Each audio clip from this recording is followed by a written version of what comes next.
بسم اللہ الرحمن الرحیم۔ السلام علیکم۔ اس چینل کو ضرور سبسکرائب کیجئے۔ حضرت داؤد علیہ السلام کو اللہ تعالیٰ نے وہ نورانی گلا عطا فرمایا کہ جب آپ خوش آوازی اور خلوص کے ساتھ زبور پڑھتے تھے تو پرندے بھی اپنی پرواز چھوڑ کر تھم جاتے تھے اور اللہ کی تسبیح بیان کرنے لگتے تھے۔ اسی طرح پہاڑ بھی۔ ایک روایت میں ہے کہ رات کے وقت حضرت ابو موسیٰ اشعری رضی اللہ تعالیٰ عنہ تلاوت قرآن کریم کر رہے تھے۔ رسول اللہ صلی اللہ علیہ وآلہ وسلم ان کی میٹھی، رسیلی اور خلوص بھری آواز سن کر ٹھہر گئے اور دیر تک سنتے رہے، اور اتنی خوش آوازی کو حضور صلی اللہ علیہ وآلہ وسلم نے حضرت داؤد علیہ السلام کی خوش آوازی کا ایک حصہ قرار دیا۔ ایک بار حضرت ابو موسیٰ اشعری رضی اللہ عنہ کو معلوم ہوا تو فرمانے لگے کہ یا رسول اللہ صلی اللہ علیہ وآلہ وسلم، اگر مجھے پتا ہوتا کہ آپ میری قرات سن رہے ہیں تو میں اور بھی اچھی طرح پڑھتا۔ بس آپ سمجھ لیجئے کہ خود داؤد علیہ السلام کی آواز کیسی ہوگی۔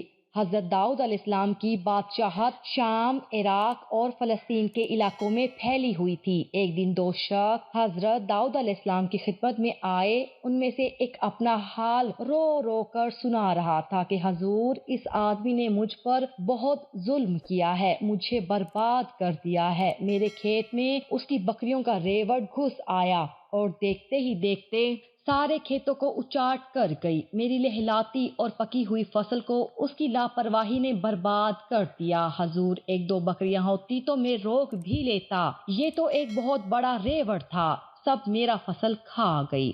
آپ علیہ السلام بتائیں اب میں کیا کروں، کیسے گزارا ہوگا میرا؟ حضور انصاف کیجئے، میرے حال پر رحم کیجئے، اللہ تعالیٰ نے آپ علیہ السلام کو بادشاہ بنایا ہے، انصاف کریں۔ حضرت داؤد علیہ السلام نے اگلے شخص کو آگے بڑھنے کو کہا۔ جب وہ شخص آگے آیا، حضرت داؤد علیہ السلام نے بکریوں کے ریوڑ والے سے پوچھا، کیا یہ کھیتوں والا شخص سچ کہہ رہا ہے؟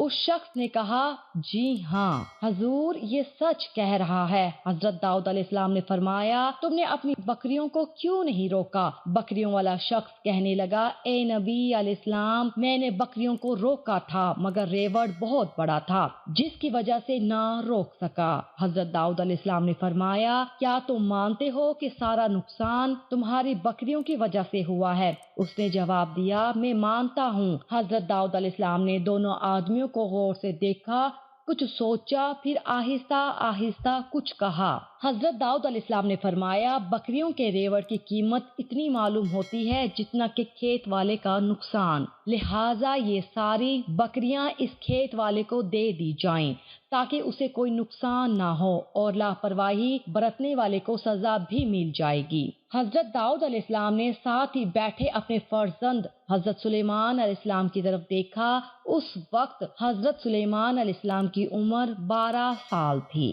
حضرت سلیمان علیہ السلام کہنے لگے، بابا جان، آپ نے بڑا اچھا فیصلہ کیا ہے، مگر بابا جان، یوں بھی تو ہو سکتا ہے نا کہ بکریوں کا ریوڑ کھیت والے کو دے دیا جائے تاکہ وہ بکریوں کے دودھ اور بالوں سے فائدہ اٹھائے، اور بکریوں والے کو کہہ دیا جائے کہ وہ اس کے کھیتوں میں کام کریں۔ جب کھیت میں نئی فصل تیار ہو جائے تو بکریوں والے شخص کو اس کی بکریوں کا ریوڑ مل جائے گا۔ اس طرح نہ بکریوں والے کو نقصان ہوگا نہ ہی کھیت والے کو۔ حضرت داؤد علیہ السلام کو یہ فیصلہ بہت پسند آیا۔ ناظرین محترم، ایسا ہی ایک اور واقعہ سن لیجیے۔ حضرت داؤد علیہ السلام کے زمانے میں دو عورتیں تھیں، دونوں کی گود میں بیٹے تھے۔ وہ دونوں کہیں جا رہی تھی کہ راستے میں ایک بھیڑیا آیا اور ایک کا بچہ اٹھا کر لے گیا۔ وہ عورت جس کا بچہ بھیڑیا اٹھا کر لے گیا تھا، دوسری عورت کے بچے کو چھین کر بولی کہ یہ میرا بچہ ہے، بھیڑیا تیرے بچے کو اٹھا کر لے گیا ہے۔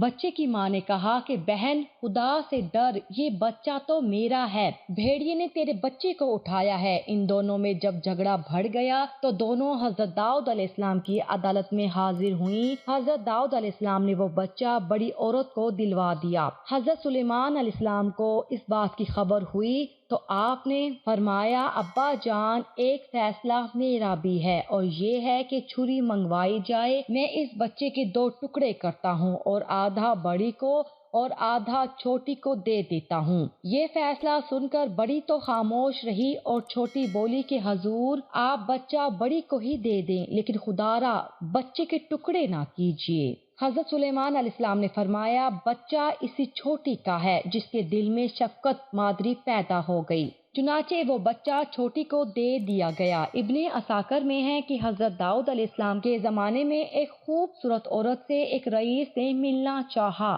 لیکن عورت نے نہ مانا۔ اسی طرح 3 اور شخصوں نے بھی اس سے بدکاری کا ارادہ کیا لیکن وہ باز رہی۔ اس پر وہ روزہ خار کھا گئے اور آپس میں اتفاق کر کے حضرت داؤد علیہ السلام کی عدالت میں جا کر سب نے گواہی دی کہ وہ عورت اپنے کتے سے ایسا کام کرتی ہے۔ چاروں کے متفقہ بیان پر حکم ہو گیا کہ اسے قتل کر دیا جائے۔ اسی شام کو حضرت سلیمان علیہ السلام اپنے ہم عمر لڑکوں کے ساتھ بیٹھ کر خود حاکم بنے اور 4 لڑکے ان لوگوں کی طرح آپ کے پاس اس مقدمے کو لائے اور ایک عورت کی نسبت یہی کہا۔ حضرت سلیمان علیہ السلام نے حکم دیا ان چاروں کو الگ الگ کر دو، پھر ایک کو اپنے پاس بلایا اور اس سے پوچھا کہ اس کتے کا رنگ کیسا تھا۔ اس نے کہا سیاہ۔ پھر دوسرے کو تنہا بلایا، اس سے بھی یہی سوال کیا، اس نے کہا سرخ۔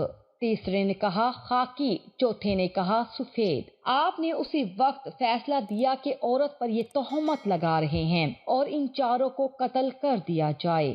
حضرت داؤد علیہ السلام کے پاس بھی یہ واقعہ بیان کیا گیا۔ آپ نے اسی وقت ان چاروں امیروں کو بلایا اور اسی طرح الگ الگ ان سے اس کتے کے رنگ کی بابت سوال کیا۔ یہ گڑبڑا گئے، کسی نے کچھ کہا، کسی نے کچھ کہا۔ آپ کو ان کا جھوٹ معلوم ہو گیا اور حکم فرمایا کہ انہیں قتل کر دیا جائے۔ بے شک انسان کو دی گئی نعمتوں میں سے علم ایک بہت بڑی نعمت ہے۔ اگر انسان اس علم کو عقل اور دانش سے استعمال کرے تو بڑے بڑے معاملے حل ہو جاتے ہیں، لیکن افسوس کہ ہم اپنے علم کا استعمال بھی اپنے ذاتی مفاد کے لیے کرتے ہیں، اور دوسری بات کہ اس علم کے ملنے پر اللہ تعالیٰ کے حضور شاکر نہیں ہوتے کہ اس نے علم اور عقل اور دانش جیسی نعمتوں سے نوازا۔ حضرت داؤد علیہ السلام اور حضرت سلیمان علیہ السلام کو اللہ تعالیٰ نے علم بخشا اور انہوں نے رب العالمین کا شکر ادا کیا، جس کا ذکر قرآن کریم میں اس طرح آتا ہے اور ہم نے داؤد اور سلیمان کو علم بخشا اور انہوں نے کہا کہ خدا کا شکر ہے جس نے ہمیں بہت سے مومن بندوں پر فضیلت دی۔